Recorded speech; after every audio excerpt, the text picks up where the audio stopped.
Welcome, ladies and gentlemen.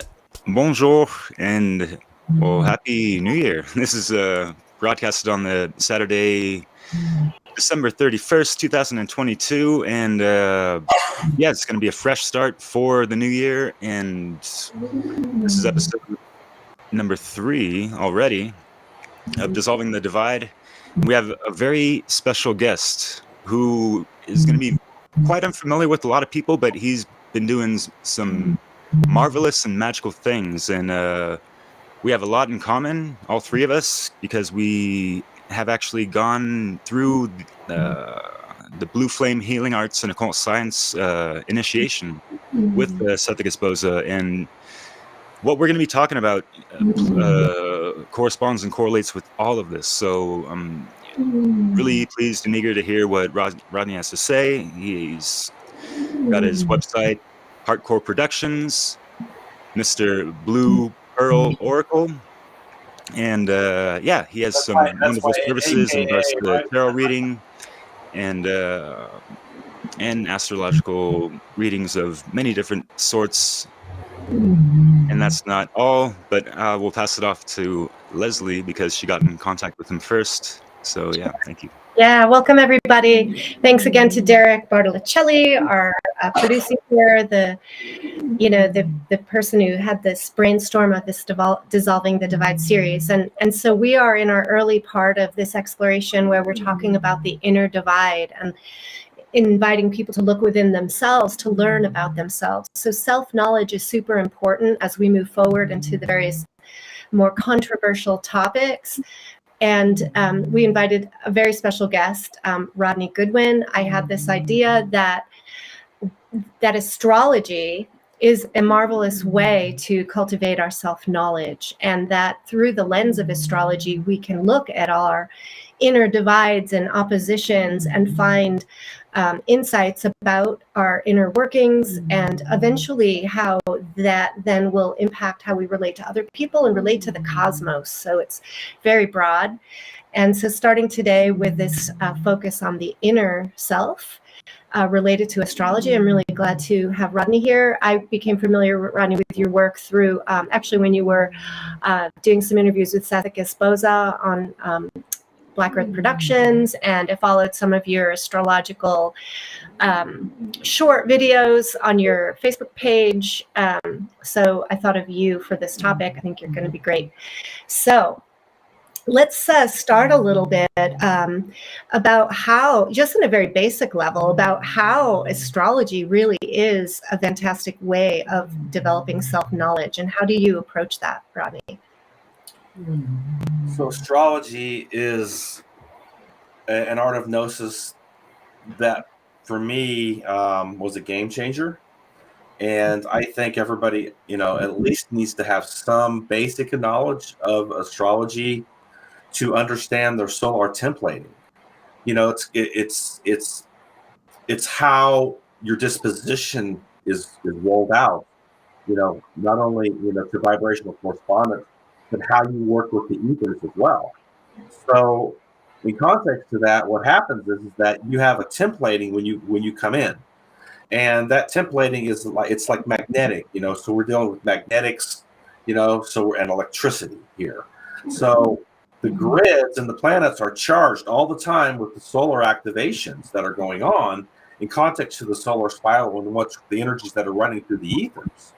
So you literally have a template that is developed when you take your first breath and come into your incarnation, when you are born and you come into your first breath in context to placing the location where you're at when you are born.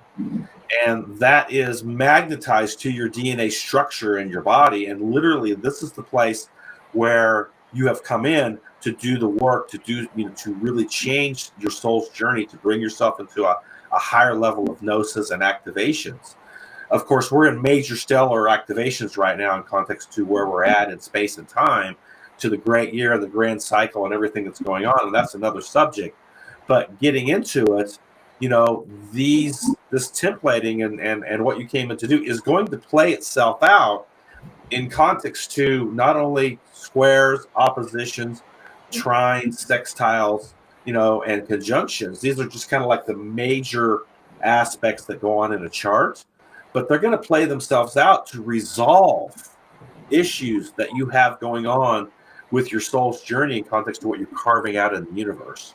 So this is how we do it. And by knowing your wheel, and your dispositions and your aspects, then you can put your consciousness on certain things in your journey, in your life, because they're going to play out and present themselves to vibrational correspondence as things get set up, not only to your own inner world, but then as without to your relationships, and then how you're wielding your thought and emotion, which would be your moon energy, your GPS aspect, to to relationships and to your everyday life.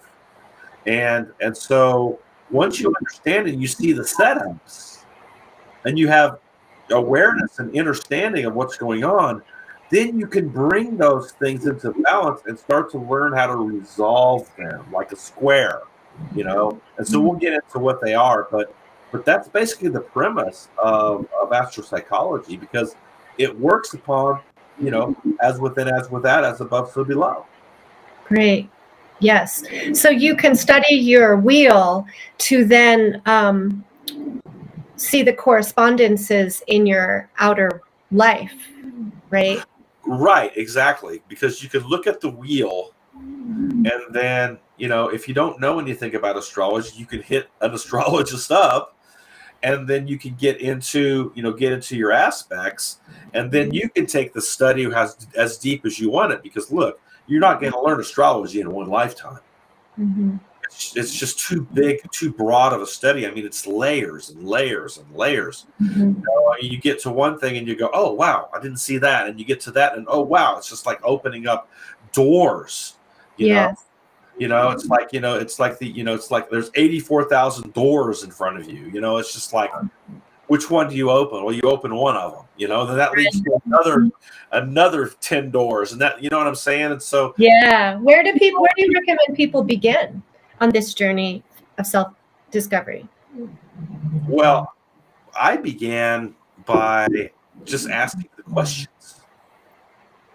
If you don't start asking why, then you're never gonna, you're just not gonna discover. Yeah. And so asking why, that's the biggest thing. And so that's what I started to do. And so then, of course, I hit Sethicus up at Black Earth Productions. I got initiated, and I got my, just an overview blueprint reading. And then I took that and I ran with it. Mm-hmm. So if you don't know, honestly, if you don't know anything about astrology, you want to learn, the best thing you can do is find a mentor at first, somebody, or start looking into astrology books, or start looking into videos and stuff. That that's kind of what I did, and then as I began to flow into it, and I began to do the work and actual clearing, and transmutation and transformational processes, I found that I actually had astrology codes within my templating, on the soul level. And so they started kind of unlocking. So then it started becoming like, oh, the light bulb started coming on, because I realized that I kind of knew this already, and so it really presented itself in that way to me personally. Now, not everybody's going to have that, because not everybody's going to have that type of soul code genetics. I just happen to. So, and it's not, and it is something that you can develop, over your studies and over your research. But stepping into a basic knowledge, at least, is as far as I'm concerned, is a priority and mandatory if you want to do the work of gnosis in your life. Great. Yeah. Derek, do you have a question for him? Oh, of course. And it's that 3-letter word of a question. Why? Yeah, it's a great place to start. And, even today I'm asking myself, well, why did I, downplay and underestimate astrology for so long? Even when I had activations a decade ago, pretty much, and I didn't know what to do with it or whatever. And and all that stuff, and just being able to like properly navigate, you know, everything within you, as above so below, and all the, you know, galaxies within. And yeah, like you mentioned, there's so many gates and doors towards, you know, others, so many like Right. levels and dimensions and everything. And but yeah, there's just just for people like already you understand and have heard, like we're not talking about typical astrological horoscopal type of stuff. This is like applied astropsychology, where, you know, it's to help the soul integration and evolution and one's life path. And if people are still kind of wondering and confused and lost on, like, you know, what's my life's purpose and all this stuff, like this is pretty key stuff right here. So yeah. Yeah, what I deal with, what I work with is, and what I, you know, one of my mission aspects here is to help people come into a position where they're learning how to work with high planetary magic and planetary alchemy on the solar spiral of creation and creating solar initiates. So, you know, when we talk about solar initiates, what does that mean? That means that you are starting to understand your solar spiral templating within you. And this becomes a very powerful tool for you to work with to clear out the miasma. You know, Neptune holds a lot of delusion and illusional aspects, and that's running to the 12th house of Pisces. See? And so this is the deep waters where when you look at the ocean, what do you see? You see a body of water, but there's a whole nother world underneath that ocean. See, that's going on. Another reality that's happening. See, that's not really a part of what we're doing above the surface of the ocean. Right. That's Neptune. That's how Neptune works, and that's how the energies work.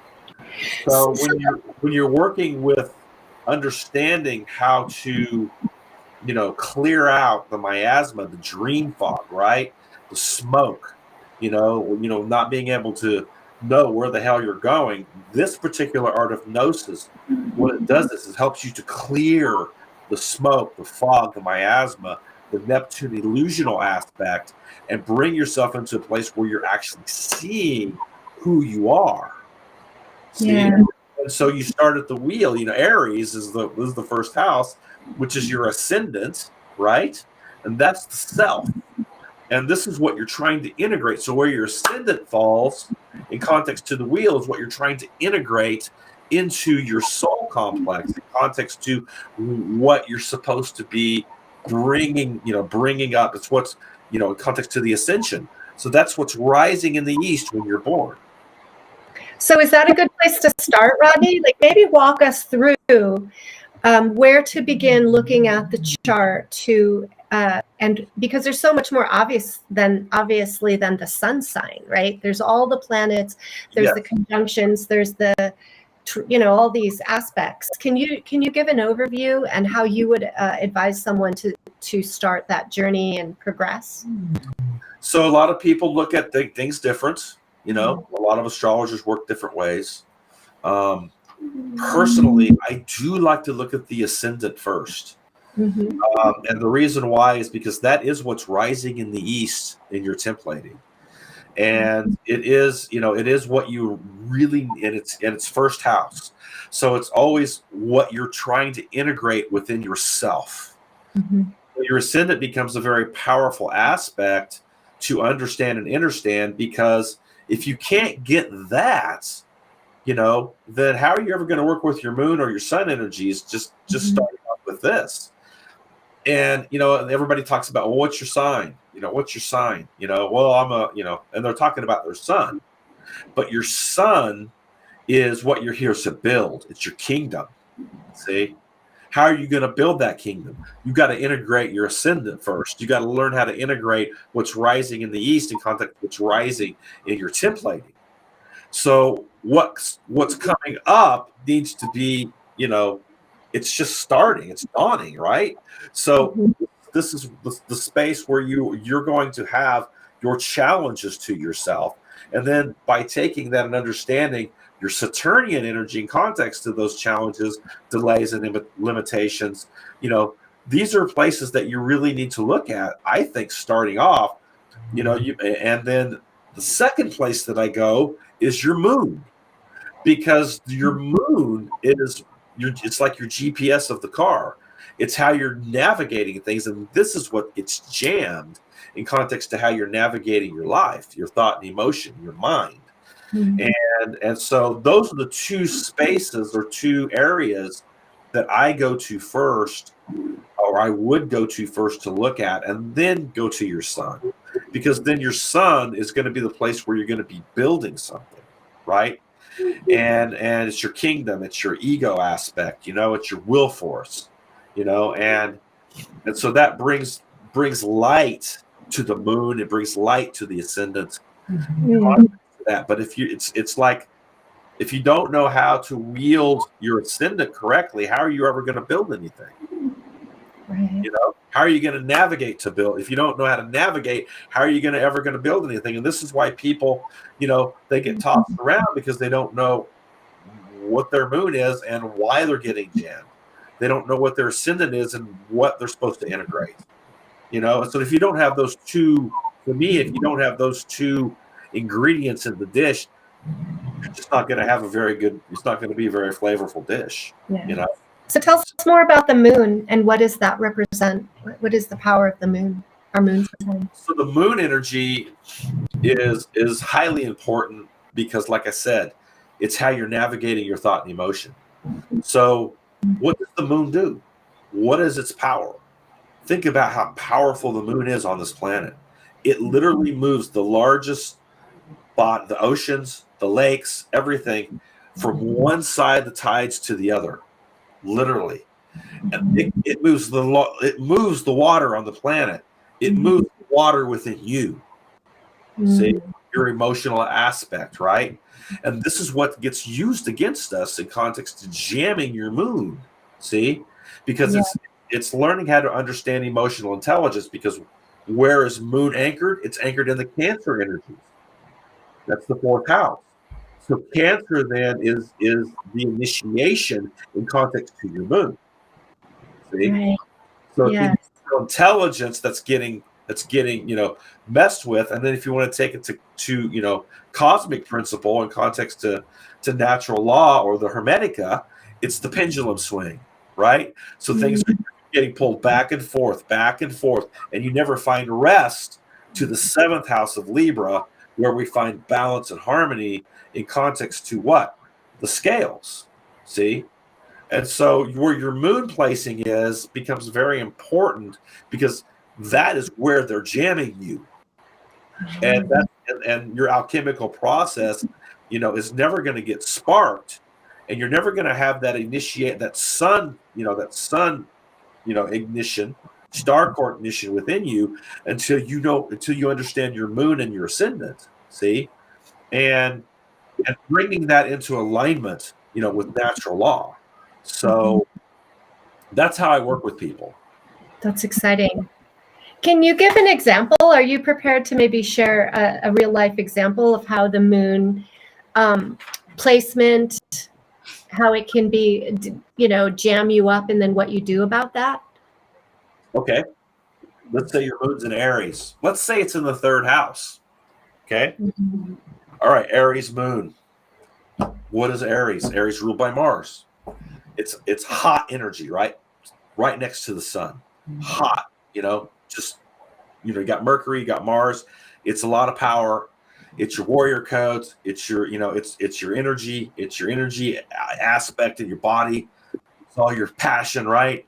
So if a person has a Aries moon, okay, then a lot of times what begins to happen with them is they react before they think.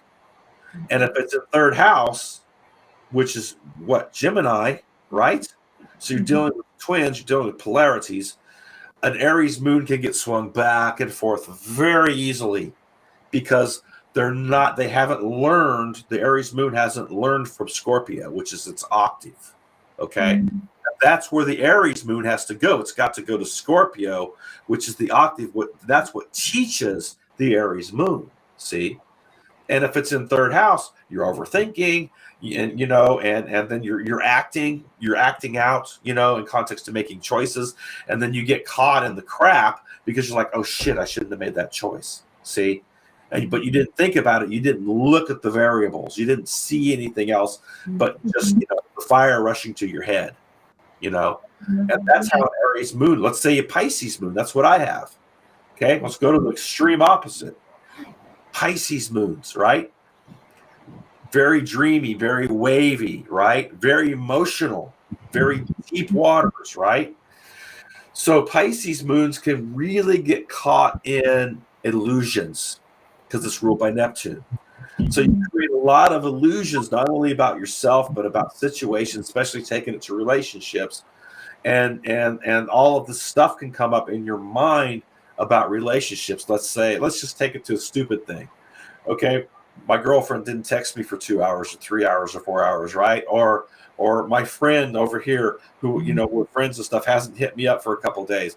Then your Pisces moon starts to go to work because it wants to see the big picture of what's going on, and it's like, well, I wonder what I did wrong. I wonder if I did something wrong. I wonder if I said this or if I said that. And you start kind of trying to dissect everything, see?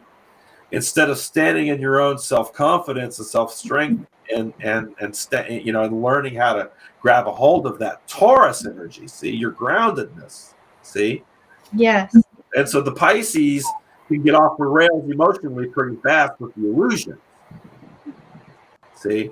Yes. So then their moon gets jammed because now they're making choices and decisions out of illusion instead of actual logic and reason, which is the 6th house.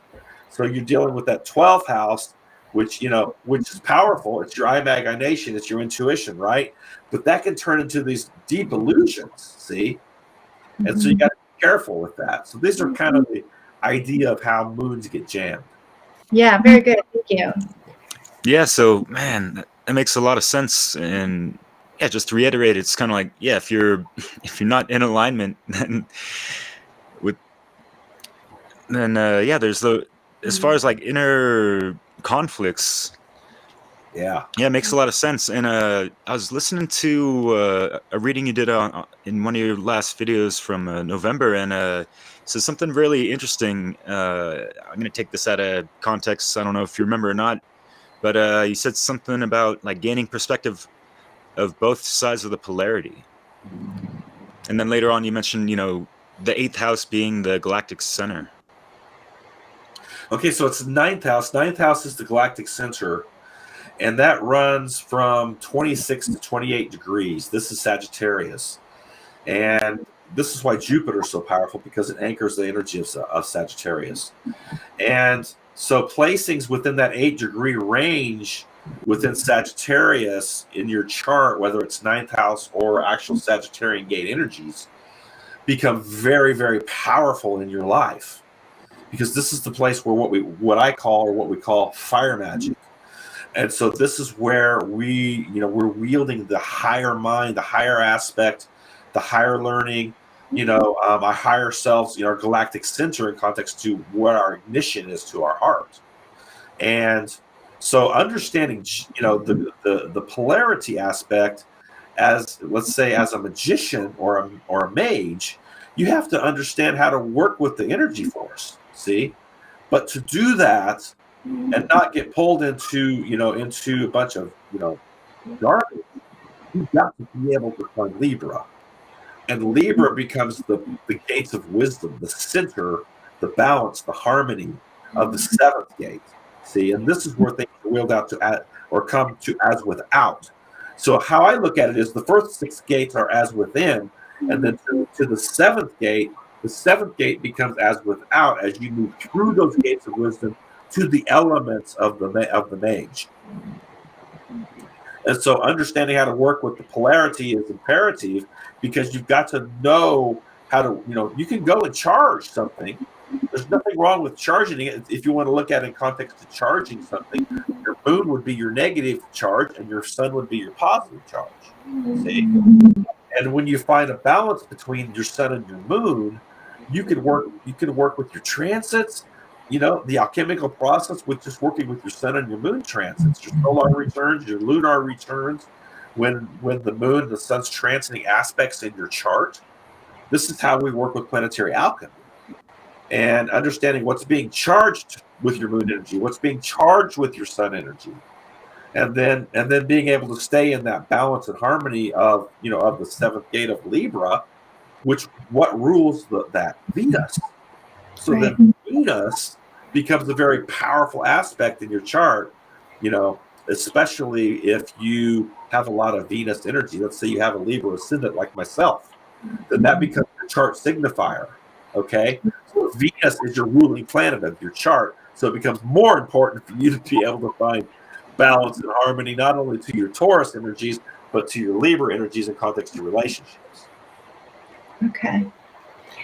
So now add in the squares and trines and oppositions and all that. Can you give us a little rundown on some of the meanings of those terms and then how that can inform us? Well, I got a chart I can pull up. I don't know how I would do that. Is there a way that I can share a chart? Yeah, if you see by the settings, there's a way to share your screen, and then I'll accept it. But yeah, while you're looking that up, I'll just say that yes, speaking with him to set this conversation up the other day, he was mentioning an interesting thing with the good old Jimi Hendrix, and Oh yeah, yeah, it was interesting, and yeah, so yeah, I got so caught up on what you were trying to say. It's like really mind blowing, and confirming in so many ways and aspects, and I'm still trying to wrap my head around just what all the houses represent and all the signs and the archetypes of all the planets. But yes, as far as like taking it back to like these internal conflicts and things of that nature, it's like, yeah, what I meant to say is like when there's not that congruency of the intelligent mind of the heart and like the mind, like, right, there's that tug going on with that moon you were saying. So yeah, I thought that very interesting. yeah. Your moon becomes very important to let's just say, look at it like this: if a car, you have a car, your car, the engine, the combustion of the engine is your sun. Okay, it's gonna move the car. It's gonna you're gonna have power, right? But where are you going? So if you don't have a GPS, linked up to your sun, then you don't have any direction in your life. You've got no navigation. You're bumping into curbs and running into houses. I mean, you know what I'm saying? You got no navigation. So you've got to have a steering wheel. You've got to have navigation. You got to have brakes. You got to have a GPS. A map. So your ascendant and your moon become your mapping. Okay. It's kind of like what how you're mapping out your destination, where you want to go. And then your sun is your power. It's your will force. It's your ego. And I'm not one who that teaches description of the ego. I teach that the ego is healthy if we can balance it with our intuition. See, and it becomes a power force for us, a will force that we use to become a great human being. A great person, a great magician, a great shaman. And then we'd be able to take that to our sixth house, service to others, right? That's taken into the sixth house, and then our health, also sixth house, right? Dealing with how we're taking care of our, of our body, And so if we take it to that sixth house, service to others, and then the seventh house of Libra to relationships outside of ourselves, this is how we change things. But you're never going to change anything with outside of yourself until you deal with your internal dialogue. And that's taken to your moon, your emotions, and then also to Gemini, which is what? That's your internal dialogue in context to the twins, to the polarity aspect. How are you speaking about yourself within yourself? Yeah. How are you communicating with yourself? See, inside your mind. And if you have a lack of self-worth, Taurus, see, a lack of self-validation, Taurus, again, see, you know, and you're lazy. That's Taurus. See, Mm. and you don't have, and you're not dealing with that second gate and your first gate of Aries, which is what, dealing with all your Mars energy. Where's it going? What do you actually have passion about, and what are you putting into action? See, so you got to learn how to deal with those first 6 gates before you could ever work towards, Libra, and then the elements of the magician taking it to Scorpio, water, Sagittarius, fire, Capricorn, earth, Aquarius, air. See, and then you take it to the 12th house, which is the shamanic aspect, which is the big picture. See, and so that's how we wield it out in context of becoming mages. But you've got to start with those first 6 gates, because this is where everything's locked down. It's inside. It's the vision within you, like you're saying. And so, how are you speaking about yourself within yourself? Are you actually listening to that voice, that God voice within you? I love Michael Cesarion's, dissertation on the voice within. Because it really speaks in context to the Gemini energies. Yeah, great explanation there, Rodney. So getting into, I couldn't figure out how to bring a chart up. All right, so this is basically these are the aspects. These are just kind of like major aspects. There's minor aspects as well, but we won't get into those. So hard aspects, let's look at those. Okay, did you guys know that a conjunction is a hard aspect? It is. So I look at conjunctions at 8 degrees. So 4 on one side, 4 degrees on one side, 4 degrees on the other side. So let's say you have Mars Venus conjunction. That is a hard aspect, okay? Because both of those planets energies are in union. Okay? So basically a conjunction is what we call a union of planets. Of however many that are in there. I've seen people with a union of 4 conjuncted planets within 4 to 5 degrees. Wow, talk about a lot to work out. So basically, this is conjunction. Okay, so the planets merge, energies combine, entwine as one, strongest aspect, dominant statement. 3 or more planets are what we call a stellium. So basically, this is this can become a very powerful aspect if you can really go to work on it. And you can really bring these planets into what I call a synesis, where they're all coming into one river. They're coming into one energy. So you've got these planets, and they're really working together now, instead of like they're trying to come into union. But let's say you're squared off with something, right? So you got to come to the square. What does that mean? That's a 90-degree angle. So on the wheel is a 360, it's a circle, 360 degrees. So you're taking what? You're taking that conjunction and you're going to 90-degree angle, and it's aspecting another orb, another planetary body. What is a square? It's pressure, okay? It's tension. It motivates action, stress in the mind, pressure to do, catalyst to act, the nagging voice, the internal stimulant, the self challenges. See, it's the tension between those particular areas of consciousness within your soul that need to be not only dissolved but resolved and worked out. So then they're not your weakness anymore. They become your strength. Okay. The other one we deal with is what's called an opposition. Now, an opposition basically is where we have to find balance. So we're looking at axis here. So let's say oppositions, 1-7 axis, Aries, Libra. Those are oppositions, okay? 6-12 axis, Virgo, Pisces. Those are oppositions, okay?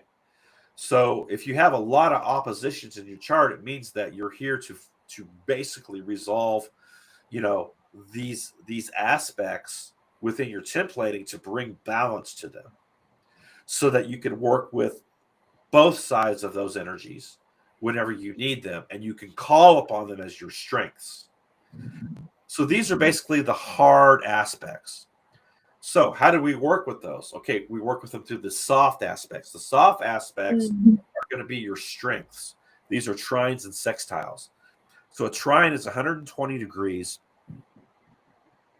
And what does it do? It's free flow of energies, areas of talent, no friction, often underused, no problems, too easy. And they can become lazy energies as well if you don't watch it. But let's say what a trine would actually be. So if a sextile is like a communication between planets, a trine would be they're actually going to work together.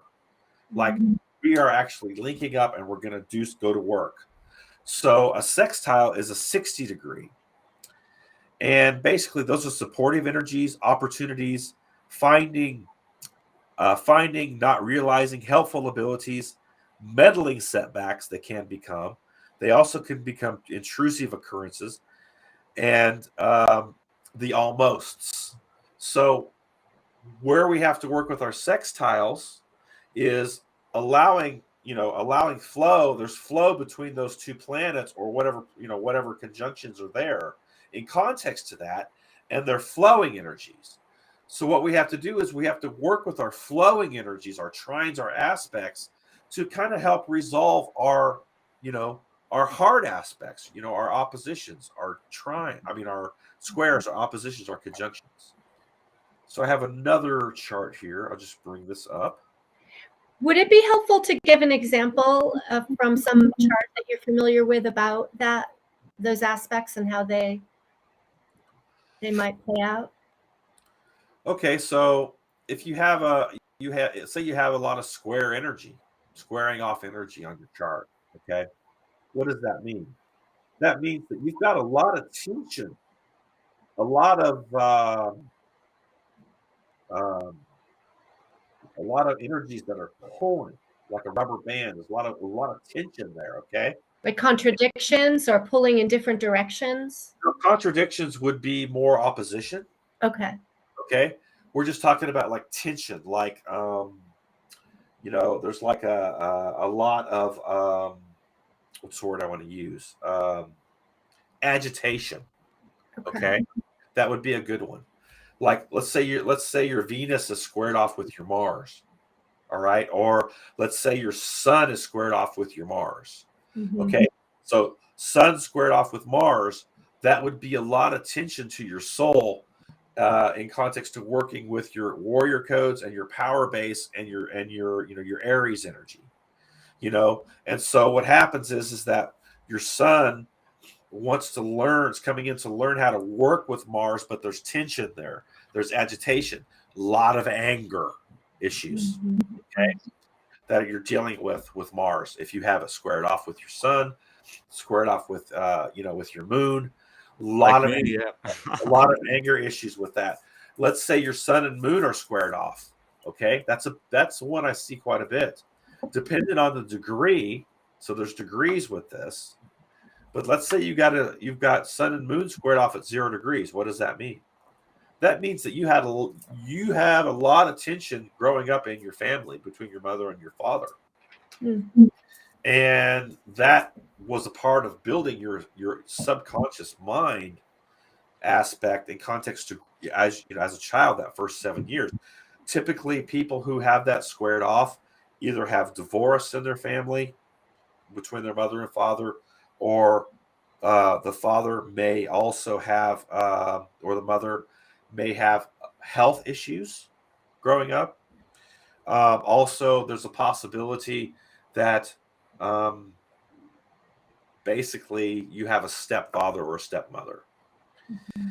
And so, so you're, context of building your subconscious structure, that has a big play. And that's how square would work with Sun and Moon. Okay, great. So that's tension, as you can see. So conjunction would be union. Okay. Sextile here would be kind of the easing up. A square would be tension. A trine is harmony. And so that's kind of how they work together. you know, going into, your blueprint, how your mind, your thought, your emotion, how they're working, how you're wielding consciousness itself, and then going through those gates. I look at it like this. I like to use the seed analogy for the first 6 gates. So Aries is the seed and the energy inside the seed. Okay. So the seed itself has energy inside of it, but that energy is dormant. This is why Aries is what we call cardinal fire. It's initiatory fire. So when you plant that seed into the ground, right? You put it deep into the ground. What happens? All of a sudden, there's an aggregate created for the seed. The energy is ignited. Aries is ignited. It pops the seed open, and a taproot is established. What is the taproot? That's Taurus. That's the grounding that grounds into the earth. That's the Taurus energy.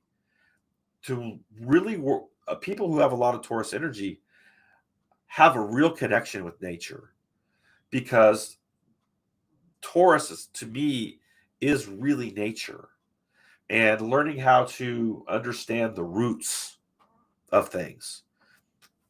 So as that taproot goes down, it pushes that seed up, right? And it breaks the ground.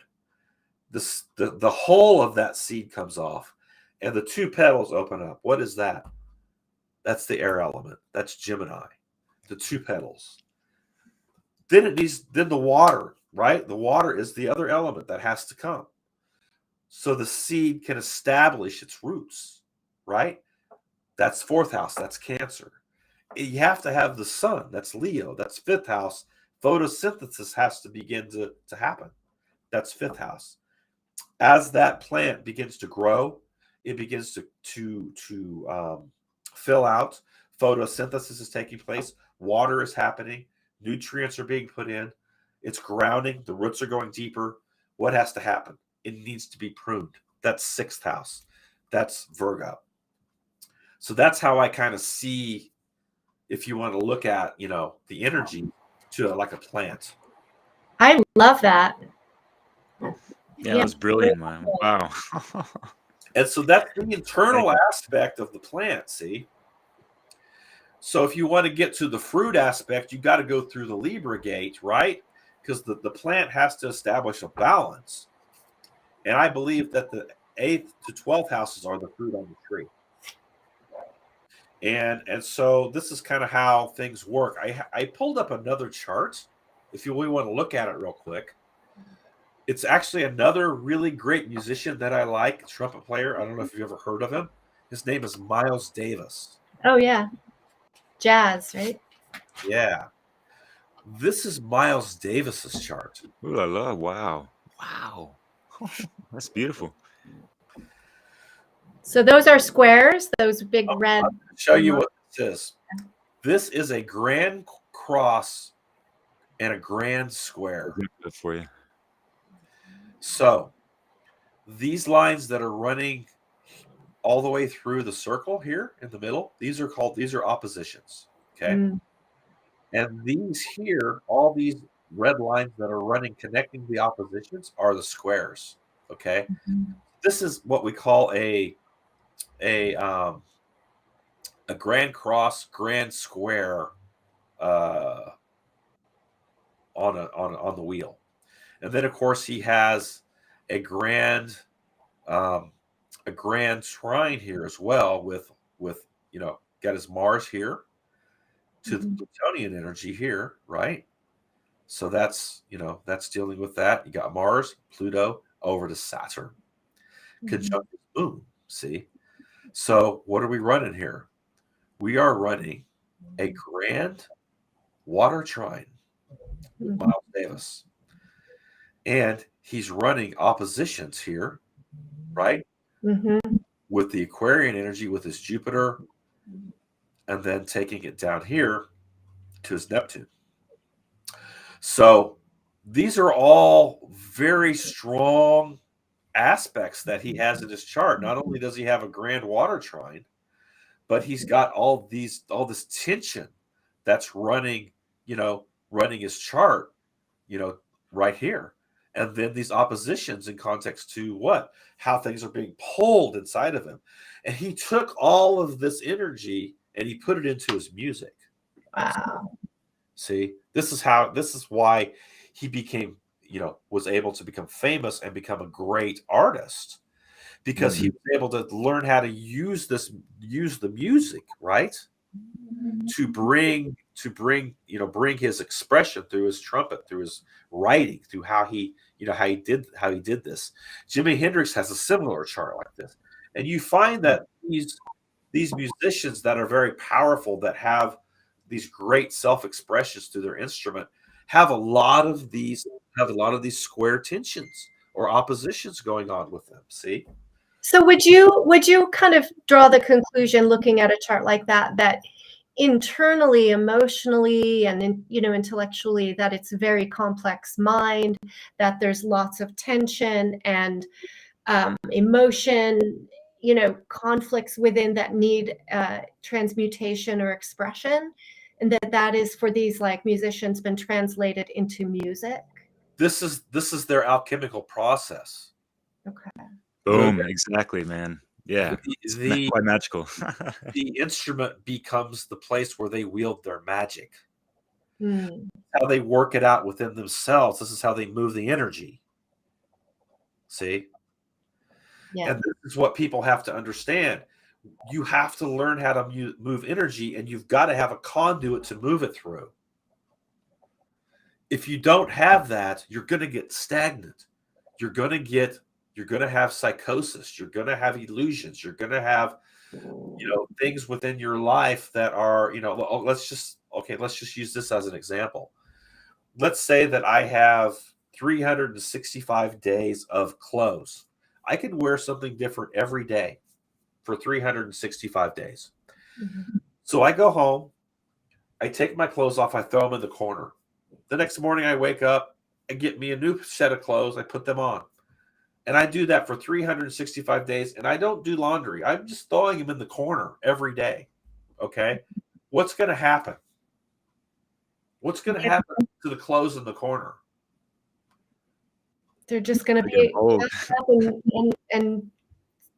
and kind of clogged up, right? All things can happen. They're going to start smelling. They're going to start having all kinds of, the energy's stagnant.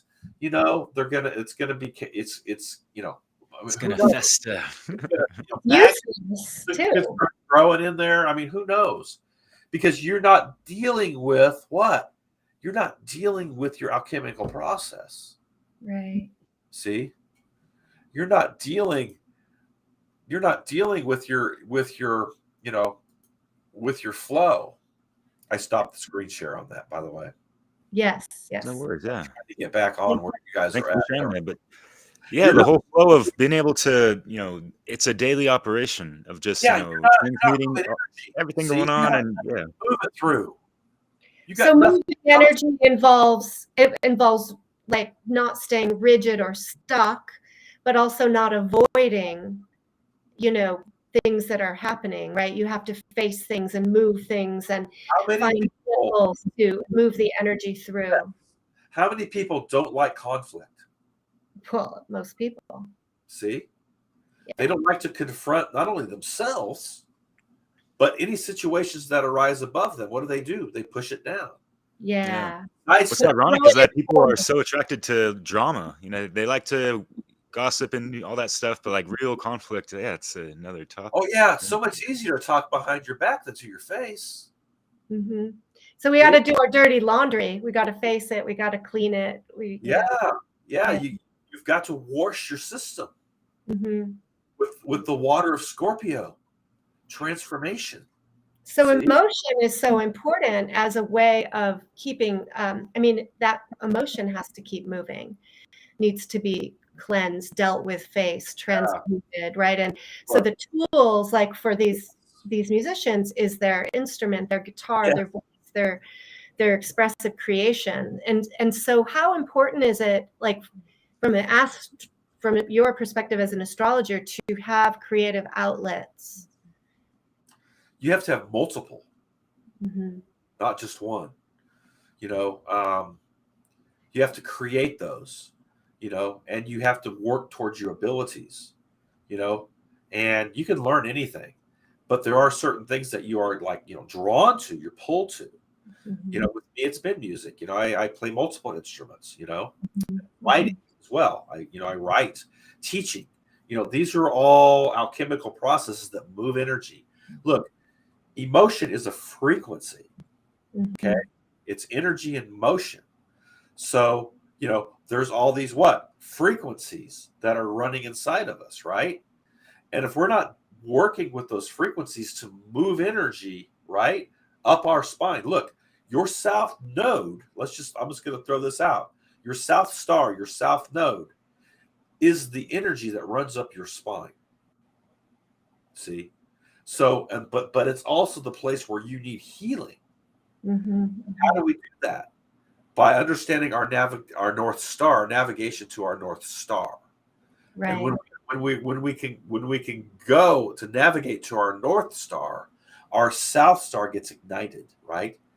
It's our past incarnations in context of what we're bringing in, right? Yeah. What's our South Star, our energy, right? What's running up our spine. Yeah. Our North Star is our navigational point. See? Right. Yes. So there's a path, a direction that our systems are meant to flow from, and it's guided through these planetary alignments in a way, right? Or like, right. Because if you look at what we call our MC line, which is the top of the chart, right? Okay. So the MC line becomes the place where, you know, it runs in 10th house. So it's where you want to bring things into manifestation, not only in context to your life path and your career and what you want to put into action, but to your talents as well. See? Mm-hmm. And so, you know, so you can look at those gates. That's how we look at them. And we can wield the energy when we, like artists, and, you know, painting and, you know, building something and constructing and, you know, having things that are going to ground you, are imperative to the alchemical process. You know, martial arts is another one that, you know, that is powerful to use to move energy with, you know, understanding, so like, you know, if you look at a chart and it's predominantly, let's say, air, right, that would then inform you that you need to balance that with earth, right? How would you work with those elements as well to create balance as guidelines? So the air element is basically thought. Right. You know, so it's going to be, you know, you have Gemini, the twins. You take it to Libra, the scales. You know, so you got two scales, two twins, right? And then you take it to Aquarius, see, which is the higher aspect of the air element. Okay, what? The water bearer. See, so if you can get to Aquarius, which is what we call the air magician, then you're going to learn how to actually construct things together. So let's say you want to build a house, all right? You need the materials to build the house, okay? You need to manifest the materials to build it, right? The structures, the foundations. That's Capricorn. That's the earth magician. But how do you want to construct it? Where do you want to put the plumbing? Where do you want to put everything, right? That's the blueprint. That's Aquarius. That's the air magician. So all the thought that goes into how to put it together is Aquarius. That's why the high ideas, the high, you know, humanitarian projects, group settings, networking, all that is 11th gate, which is, you know, the age of Aquarius into that aspect. See, and so, but to do that, you've got to be able to what? Balance your hemispheres with Gemini through Libra. See, and then Libra is the cardinal element of air, of the air elements, the cardinal sign, right? It's where everything's initiated from. If you can't find balance and harmony with what you're doing, what are you going to create? Chaos. You're never going to do that because Gemini is always going to be pulled right and left. Okay. So there's really no good or bad when you're looking at a chart, right? Even if there's squares and oppositions, you don't necessarily interpret that as bad, but oh, where'd he go? There you are. You're Are you good. there, Yeah. Rodney? Did we lose you? Looks like it. Yeah. No. I'm going to go to the bathroom while you find him. Yeah, no worries. Dun-dun-dun.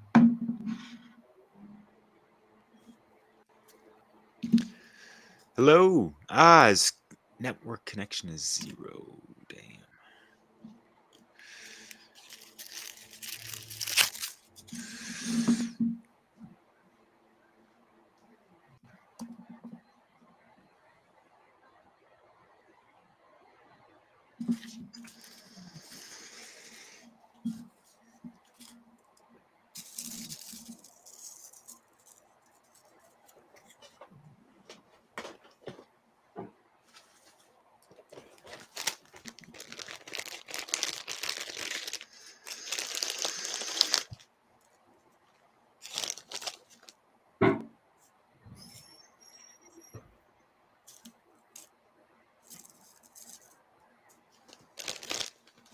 Where'd he go?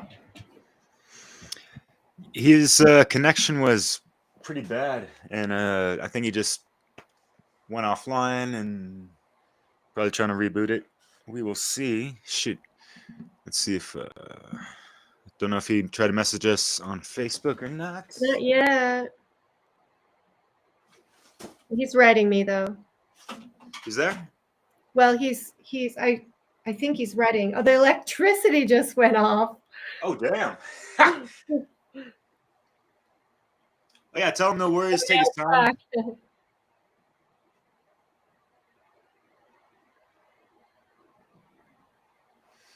No problemo. Yeah, this is super interesting, right? Fuck. Yeah. Okay, his router's rebooting.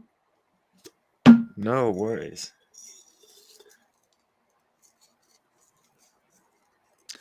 Na, na, na, na, na, na, na. That was really fun. Yeah. I'm realizing, the gaps in my knowledge lead me to do my questions even make sense, sometimes when you don't. No, it's great. I love your questions. I'm so glad you brought some for show. Yeah. There we go. Sorry, man. I just had a glitch in the matrix. I know, right? Yeah, weird, right? All right. It's just literally like boom, and it came back on. I don't know, man. So my question is around, people's perception of difficulty, right? Or of tension. So you might look at a chart and it has a lot of squares and oppositions and you might think that's bad. But really, I'm assuming you're not thinking of it as good or bad. Those tensions actually can be the impetus to great creation, right? Like how do you approach that philosophically? Absolutely, because without challenge, what are you going to do? See? And so the challenge becomes the drive, and I don't look at, I know a lot of astrologers look at malevolent planets and benevolent planets and all that. I don't look at it like that per se.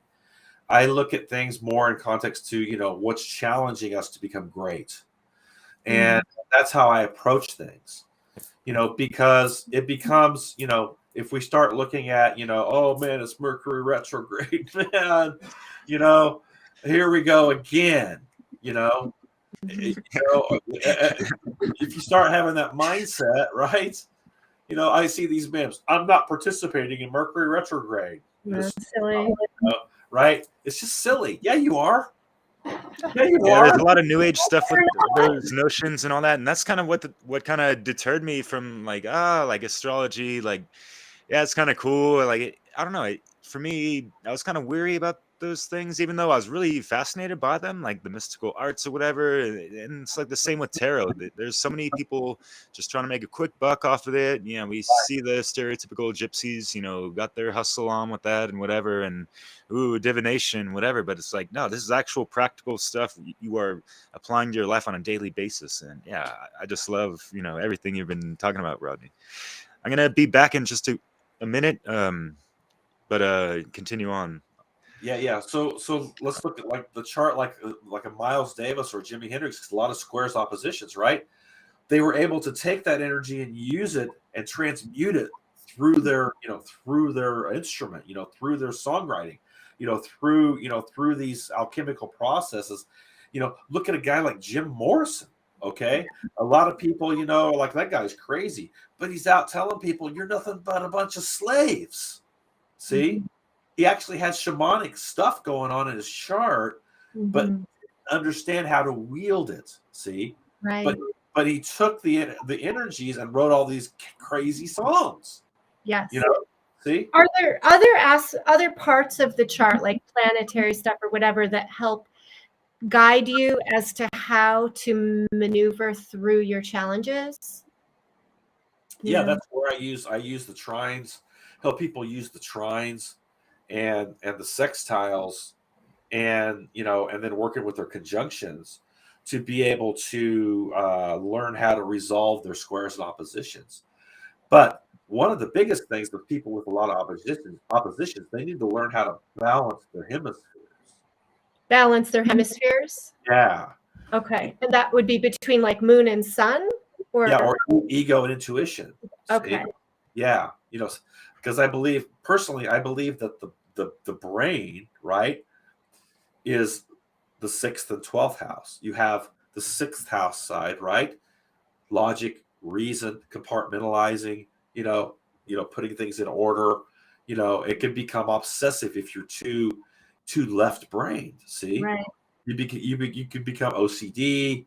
You can become very obsessive with things.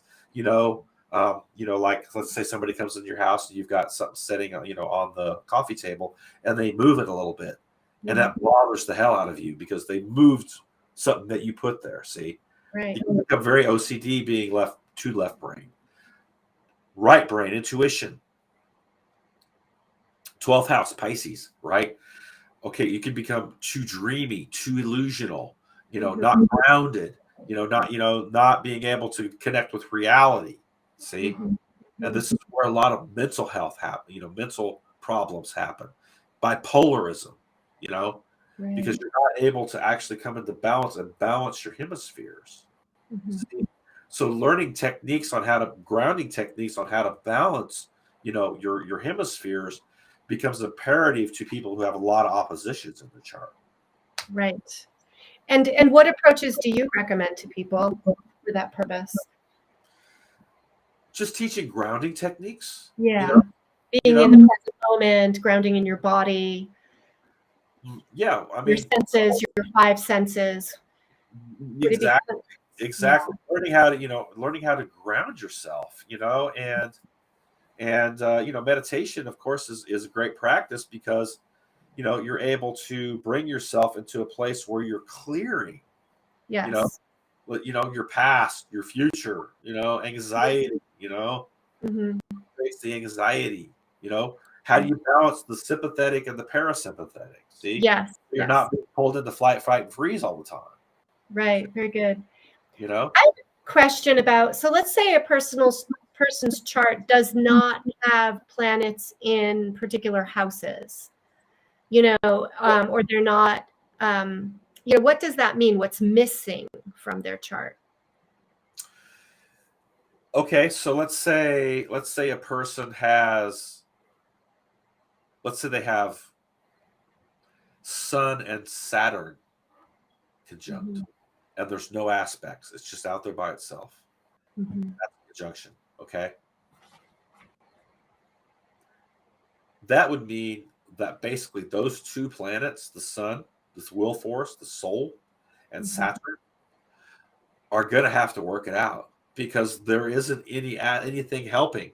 There's nothing aspecting your position there.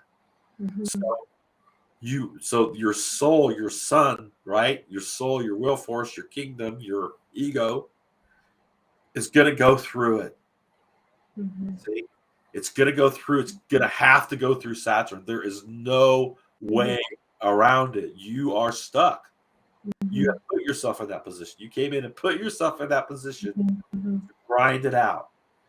Now, depending on what gate it's in and what and what house is magnifying the energy back behind, that's what you have to work with. See, and so if you have anything that's not aspecting, it's out by itself. The energies you have to work with are the gate and the house back behind it. That's what you got to go to. See, and so in some ways, that's actually a little bit easier in some ways because you can really focus your attention more on working with those two aspects, like Sun and Saturn. See, Okay. But again, it brings things into a place where you are you're coming into to work on a specific thing. See, with that type of a placing, you're not looking at the more of the big picture. You're here to work on your Sun and your Saturn. Those are and this is where you need to look at. This is where you wield your consciousness to. Good. Or let's say you have Neptune and Venus. So Venus and Neptune, if Venus are octaves of each other. Okay, let's say if you want to look at it, let's say Venus would be, the sister, right? Neptune's the big sister. Okay, so let's say those are out there by themselves, conjunct, right? So what are you working on? You're learning how to work with all the illusions about, yourself, self-worth, self-validation, and relationships, and the Neptune energy then becomes the 12th house in context of getting lost in those. See, you get lost and you get in your self-worth, you get lost in your self-validation, you get lost in relationships, you don't know how to navigate anything. And so you've got to learn how to work with those, with your Neptune, you got to learn how to work with your Venus if they're out there by themselves, just railing against each other in conjunction. See? Yeah, it could be kind of a relief, actually, to maybe do some of these astrological readings to then understand frustrating parts of your life, right? Why things absolutely way, and then it can give clarity and then direction. Yeah, why am I so angry all the time? Yeah. Oh, my Mars is squared off with my Sun. See? Why don't I have any drive? Oh, my Mars is in 12th house. It's passive. Or my Mars is in Cancer. It's emotional. See? Yes. So Mars becomes emotional in Cancer, right? Becomes passive in 12th house, right? So to find, to understand, when you understand that, you realize that, oh, my challenge is not to be passive with my Mars energy. It's in 12th house, but I got to learn how to bring it into Aries. Yeah, and move the stagnant energy. Yeah, or Leo. See, my confidence, right? I got to learn how to bring it into my Leo. See? Because what are we dealing with? Your warrior of Aries, your confidence with Leo, Sagittarius, the higher aspect, the higher learning, the guru, the teacher, learning how to become that teacher to your 9th house. So see? Cool. Yeah.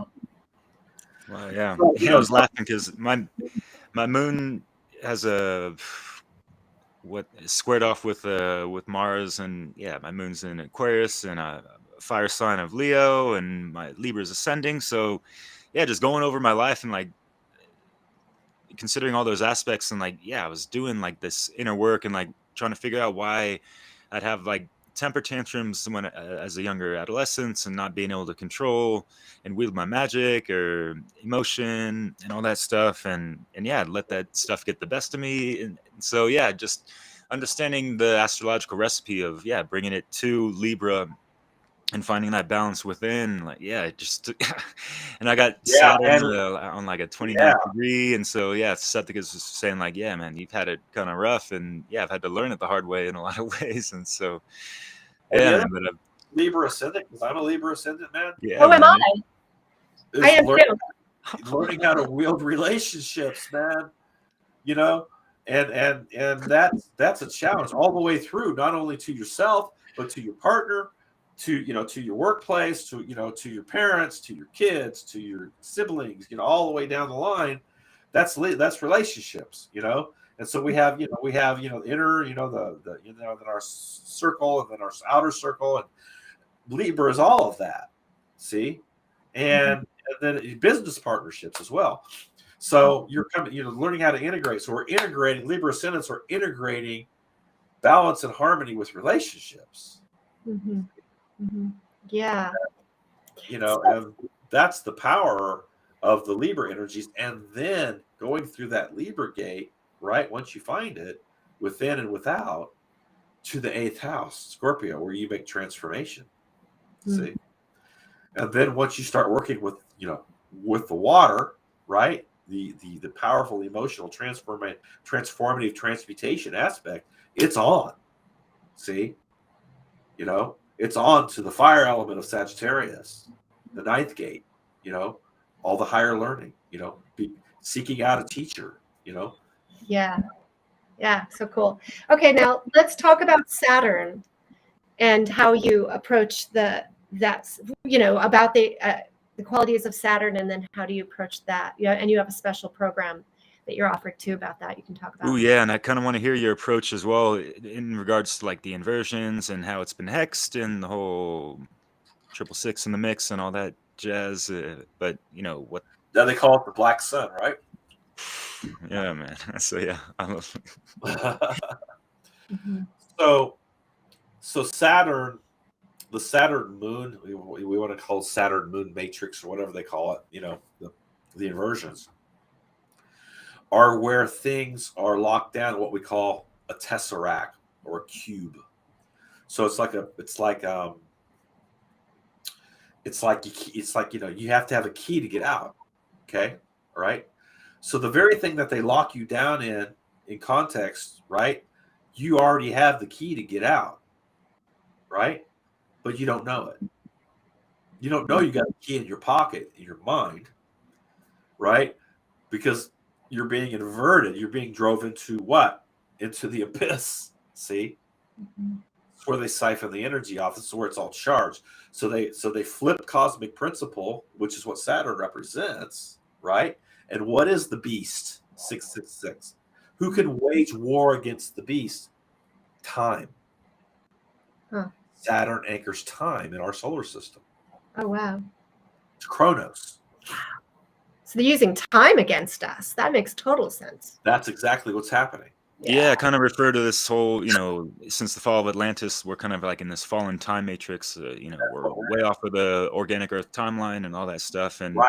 And yeah, going into the blood and all these, crucifixion implants and stuff, and like finding those inner keys to unlock all this stuff, and go into the blood and make that super inner multidimensional healing. It's a lifelong process, like you said, just like learning astrology, and working with the tarot and all these live arts and sciences that we just can apply so much to our lives, and we have to have that proper gnosis of them because they're being used against us in a lot of ways, right? So religion has pulled people into the cube.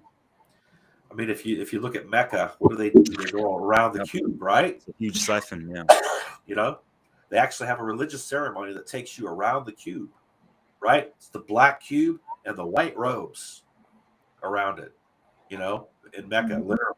Wow. So you have like a ceremony with Islam for the actual Saturnian energy, Saturnina. This is what these controllers worship, Saturnian worship, in context to the black sun and the black sun consciousness. And we see it in the sky in context to vibrational correspondence with humanity through the eclipse process. What's being eclipsed? Our heart core intelligence. What are we betraying? Our star core activation. How are we being locked down? Saturn moon matrix, in context of jamming the moon and inversions of natural law. Okay, so let's say, for example, Saturn in Pisces. What might that imply? And what do you do with that? My Saturn's in Pisces. Mm-hmm. Mine too. So And so is my Chiron. So Saturn in Pisces. Oh, yeah, that's been a rough one for me. So it's really it's what is Saturn? Okay, it's gonna teach you. All right. It's your limitations. It's what's being delayed. It's your limitations. It's not gonna let you go until you learn the lesson. All right. So what is 12th house? It's all your shamanic energy. It's all the energy of isolation and Neptune escapism and drug use and on down the line. See, so you've got to go through the process of learning how again to learn the lessons of the 12th gates. Okay, 12th house. And so when you are going through, as myself being a Saturnian Piscean, right? I had to go through the lessons because I've got it in what? Fifth. It's sitting in 5th house. My soul expression of Leo. Okay. So it's directly affecting my soul journey where my Saturn placing is in context to the 5th house, Leo. So being able to find myself, my will force within my shamanic abilities has been delayed in my life. It didn't happen. I mean, I had an initiation at an early age in context to this. I got my fire letter codex, my heart core intelligence opened up at a young age, right? But I didn't know how to wield it, right? My shamanic abilities have always been there, even from a child, right? Didn't know how to wield it correctly because my moon was getting jammed because it's in Pisces too. See? And my Chiron is all my woundedness is setting in the 12th house as well in Pisces. So I had to learn how to overcome that with my Taurus energy. I've got a stellium in Taurus. See? So the stellium in Taurus is where I was able to ground, and had to find my self-validation and self-worth to be able to wield my Piscean energy correctly. Got it. Yeah. So it's been the journey. So everything, going through everything, all the lessons I've had, and what is 12th house as well? Hidden enemies. Yay. So I've got a whole bunch of those sitting there in Saturn. See, that are sitting in the ethers, not incarnated, riding in, hammering on me, and if I don't have awareness, I don't know. So then you get pulled, you get swallowed, and so you got to learn how to, that's why I'm a Libra ascendant, because I had to integrate balance and harmony in my life to actually let my shamanic abilities be wielded correctly. My mage energy, my magician energy, bad guy girl shaman. We coined it that way for that purpose. So what do we, knowing our Saturn, energy, how do we protect ourselves from being pulled into that inversion? How do we? Learning how to understand the indifference within yourself.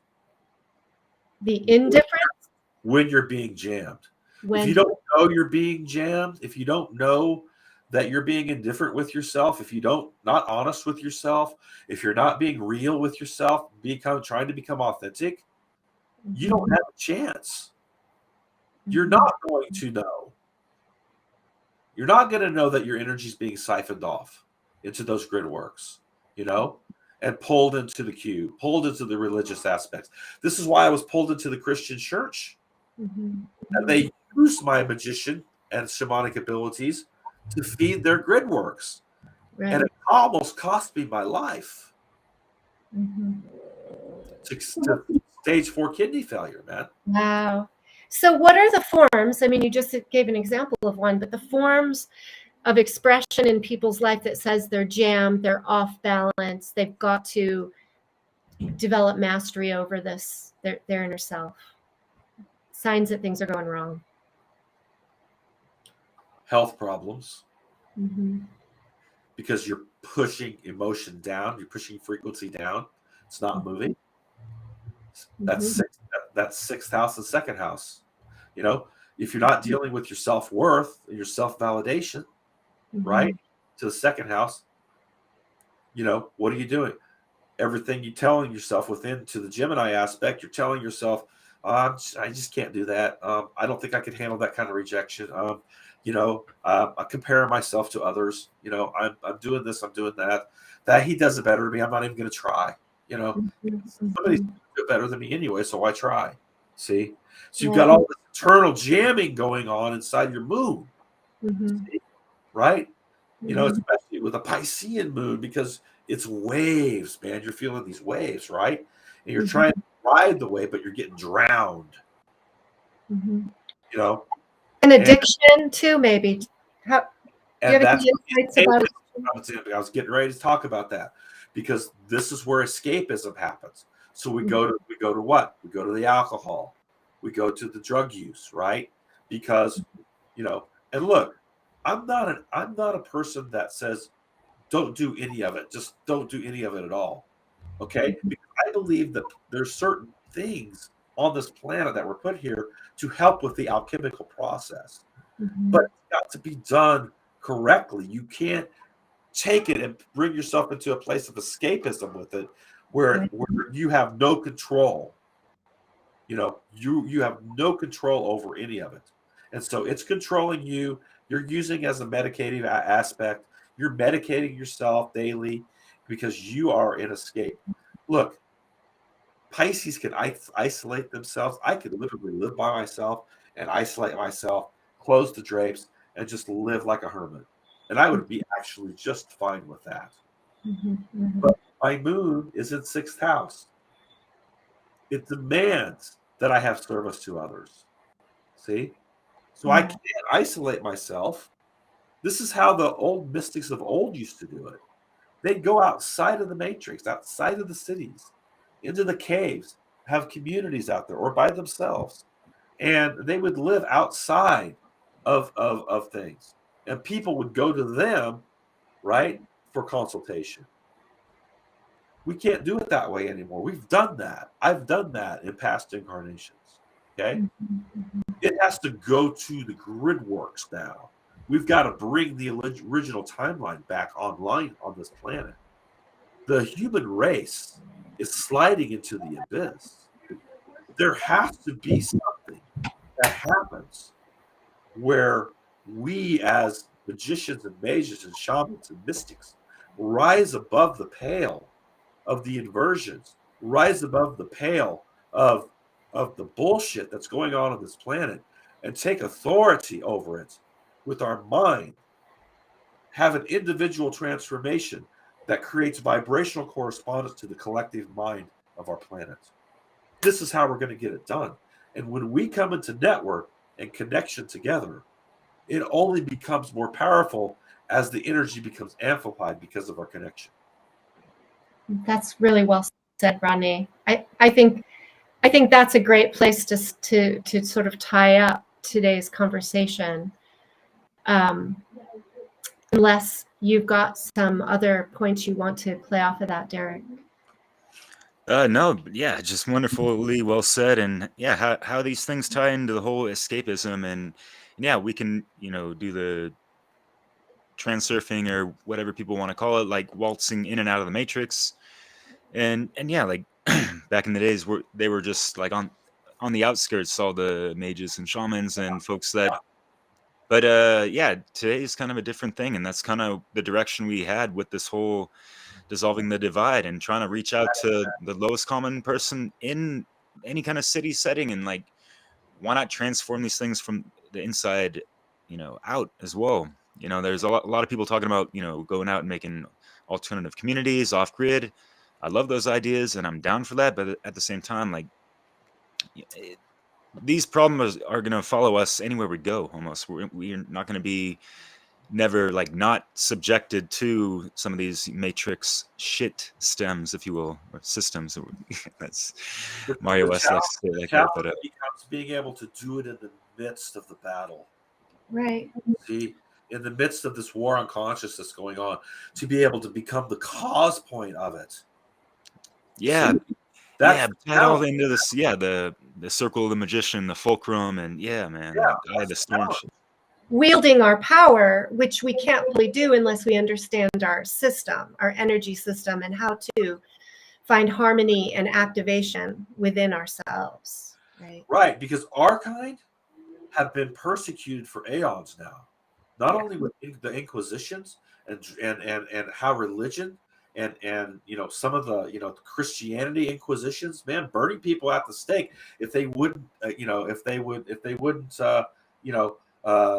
hail the papacy, see, and getting into how that was wielded out in context and has literally tried to destroy our kind as shamans, see, as magicians, and it's our time now to take it back, see, on this timeline with the stellar activations that are going on and coming into network with each other. This is our time to rise up and become the power in context to connection to the higher force and wielding that power correctly to these grid works of consciousness, dismantling those dark Syrian grid works and bringing things into a place where our original timeline that got the cataclysmic events, how things got reseeded in the Middle East, and how things got really, really dark. It's our time to bring it back. This is why we're awakening. This is what we came here to do. This is our mission. Yes. And we all have our part, whether it's here or there. It doesn't matter. If you come in and you are fulfilling your purpose and your mission in context to knowing who you are, which is the challenge here. That's all. That individual awakening and frequency is going to transmute into the collective consciousness. Yeah, it just makes it so obvious to me how important it is to do this study in terms of activating our own soul codes, our soul purpose, and what we're here to do at this very vital time in this timeline that we're on. I think we're going to have to get you back, Rodney, to just keep talking about, how, different parts of how astrology can inform us and guide us in terms of how our energies come together, for example, and how astrology impacts, global events or.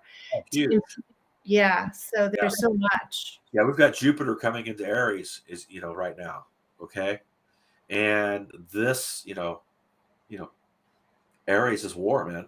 So, we're looking at this year coming up, Aries is also a barren sign. So droughts and different types of things like this, war, a lot of narcissistic tendencies, because Jupiter's going to be expanding this energy. Okay. And so, Jupiter and Aries is there's some good stuff with it, but, looking at kind of some of the things that to look out for in 2023, look, I pulled up the chart when all that stuff rolled out in 2020, and I was looking at it and I was like going, holy crap. There was so much Aries energy that was taking place right in that time frame when things got rolled out with all the bullshit that happened in 2020, the beginning of 2020. They used that transit. They literally used those transits that were happening to roll out that agenda. And I tell you, man, this is what they do. And this is how it gets used against us. They literally understand how astrology works, context to the controllers of this planet and the population control programs that are put in place. They literally know how these transits work, and then they invert them to use against the collective. Right. This is how they use it. That's how they work with the Saturnian aspect and the moon aspect. See, this is why if you don't understand your Saturn, if you don't understand where your limitations and delays are, where your Saturn placing is. This is why I'm offering this reading, because people, Saturn to the gates. This is why, because people need to understand where their Saturn is, and then through the gates where those limitations and delays are causing them setbacks. Yes. See? Yeah, sounds very pertinent and relevant to these times, that particular reading. So Rodney, do you want to share a little bit more about like the services you offer and your website and all that? So just one more point. Yes. The tarot, the runes, numerology, it's all in astrology. See, they all correspond. And once you understand that these arts of gnosis weave together, it's like a tapestry. They all weave together with each other. And, what's been demonized in context to religion? Astrology, tarot, runes, numerology, right? They don't want you to know that all of these systems of gnosis weave together a tapestry so that you can learn who you are. Because they don't want you to know who you are. See? Right. Because they want you to take on the form of the image of the beast, of the matrix system. See? In context of the black hole sun, of the black hole, abyss construct, and siphoning your energy, as long as they can keep you locked down in your consciousness, right? You're never going to know who you are. Oh, who is that guy? Oh, that dude, he's the guy that, he does this or he does that, That's just, that's who he is. He's the car salesman, he's this, he's that. They want to keep you in that identity crisis. The human race has a huge case of amnesia and an identity crisis. We have to find ourselves. Totally. And it's just real quick, the correspondence of the macro to the micro, and how all these planetary transits at the macro and how things are playing out in the world stage. It's just interesting how, folks are not even aware of that and not being able to navigate through that as well. And I guess a question I would ask is how can we catch it and not have these things, wielded against us, I guess. So this is where you use your imagination in the fulcrum. You imagine the world you want to live in. Hermetically sealed society. See, you imagine it, right? You bring it forth. You see the world that you want to live in. You start with your own reality, right? If you can change your own reality, you can change the reality of this planet. See, that's how it works. So let's say, Jupiter and Aries, the war drums may be beaten, but we're not going to capitulate to that energy. We're going to flip it, right? And the energy of Aries becomes what? The seed, right? So we begin to sow the seeds of Aries, right? In context to where we want to plant them. And those seeds are your mind's eye. It's your imagination. This is your first eye, your heart core intelligence.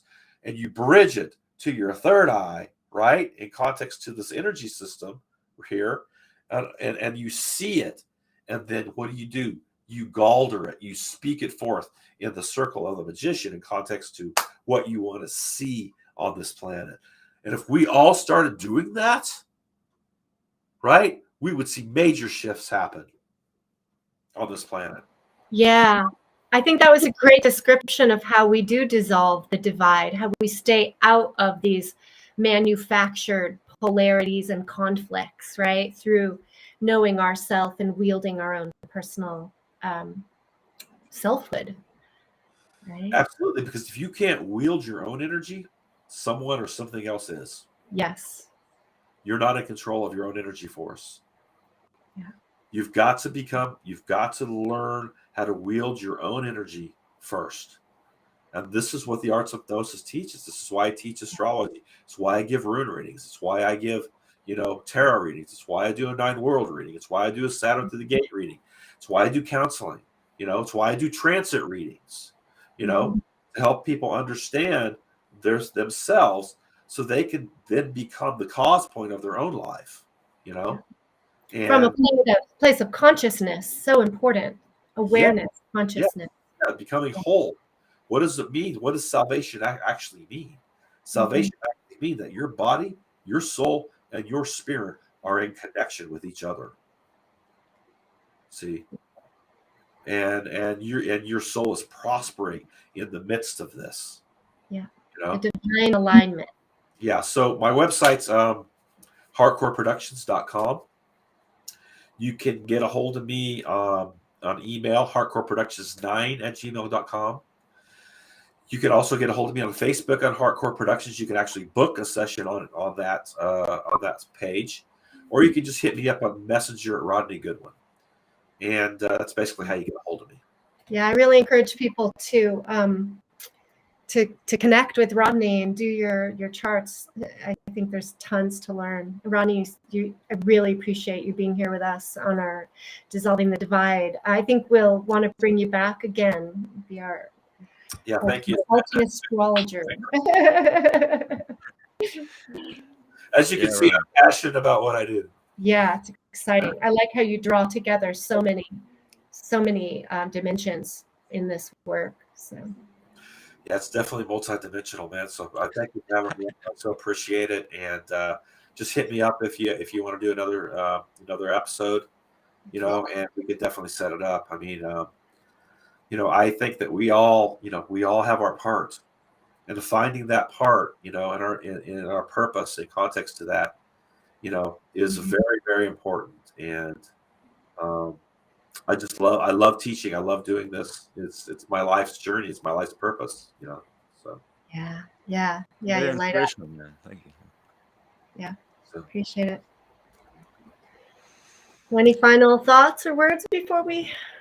Yeah, I guess you already shared and declared so much wonderful stuff, and yeah, you have such a deep wealth of knowledge of everything, Rodney. Yeah, speaking to a friend earlier, it's like, yeah, I'm gonna get my mind blown on just things that I should have known years ago. But yeah, it's just wow, what you brought to the table is really phenomenal, Rodney. And yeah, thank you so much. I really hope people, actually do perk up their ears and interest towards actually acquiring some of your services, because yeah, I've done services and realized like, okay, why didn't I do this earlier, kind of thing. So yeah, and these things are also great. It is the holidays, maybe you missed out on, I'm gonna say Christmas and all that, but gifting things like this for presents, especially like birthdays coming up or something like that, they're so great. And I know people are kind of hinging away from the whole materialistic stuff and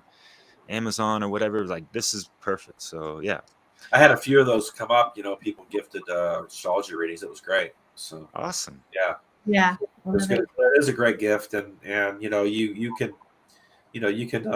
can learn so much about yourself, that you didn't know. It blows people's minds when you read their mail, Yeah, I think it helps to bring focus too. Clarity around, okay, this is where my energy should, needs to be going, because a lot of times, like I know for me, I can be really, really scattered, but it helped bring pieces together and guide my energy. So it's good. Yeah, and it's good to have people also that you're in network with, that when you need help, Sure. you definitely hit them up and work through stuff too. That's another aspect, that we sometimes, you're not alone, and sometimes you feel alone. You feel like, God, especially when you're going through major purges, and your body's shaking because you're just like, oh my God, am I going to even want to get out of bed today? And it's like, you get up and you feel alone and you feel like you're going through all this. And you got to remember, there are people who care. And I mean, and so having an inner circle of people that you can count on, that you can be held accountable with as well, I think is also very important with this path. Yeah, I agree very much. Yeah, it's been a pleasure to get to know you better, Rodney, and look forward to further interactions. Yeah, awesome. likewise. Yeah. Awesome. All right. I guess we Thanks should. for having me on. I so appreciate it. Yeah, likewise. Yeah, thank you so much, everyone, for listening, and much love and respect. We will hopefully see you sooner than later. So yeah. Adios, everybody. All right. Astrology. Astrology. Astrology.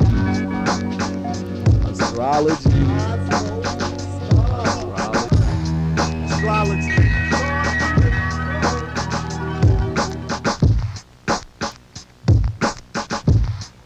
Hey, I'm a Libra. Libra rising, Libra surprising. Libra heart and soul, me know by just surmising. Yo, check, yo, check your balance beamer with a feather and a rock. Now whether or not you find the answer is really not the plot. See, it's like love and hate, the same emotion, different weight. You would love to hate, so I know you know just how this all relates. The positive and the negative, mini and the mega live. Arm a leg, arm headed by a here goes one to grow on. I'ma go on and on and on till the principles are laid out. The scales of justice weighed out till your memory starts to fade out. Your game of life is played out. Gotta balance out the power, don't we? Balance your emotions. Push and pull positions like the moon pulls on the ocean. Balance on one foot, that's equilibrium. Opposites attract and retract, that's a fact. I'm a Libra, y'all. 180 degrees, but not that hot. So whether or not you find the answer is really not the plot. Cause giving is receiving, seeing is believing. And the solar system rotates so harmonious and even. It's perfectly balanced. It's perfectly balanced. It's perfectly balanced. Drawing the circle of the magician is how the vortex is created. Within it, you are able to withstand the influx of all evil evocations and invocations. With the cosmic authority to bind and banish anything that seeks to harm you, and have the spiritual discernment to know the difference. Till my cosmic karma hangs in balance. Universal harmonic, symphonic soliloquies encompassing my 360 degrees of all inhabitants of the earth. As it revolves, I've dissolved since birth. We all evolve back through the gateless gate to an eternal Polaris. So it's deathless, fearless. All I'm asking is for you to just have the tiniest bit of vision. You know, to step back for 1 minute and look at the big picture. To take a chance on something that might end up being the most profoundly impactful moment for humanity, for history. Astrology. Astrology. Astrology. Astrology.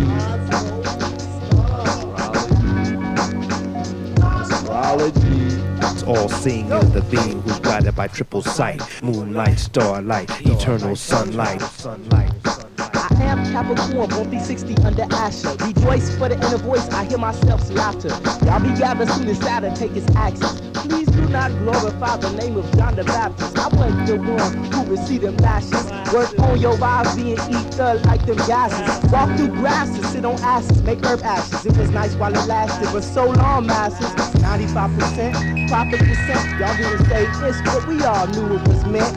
Green my color, golden red, metal is lead, gem, moonstone, we soon go. The priesthood, Capricorn ambassador, Astro door. I'm an Aries, style vary, voice carries. Deep beneath the planet, I vary. Ask Bailey, astrology.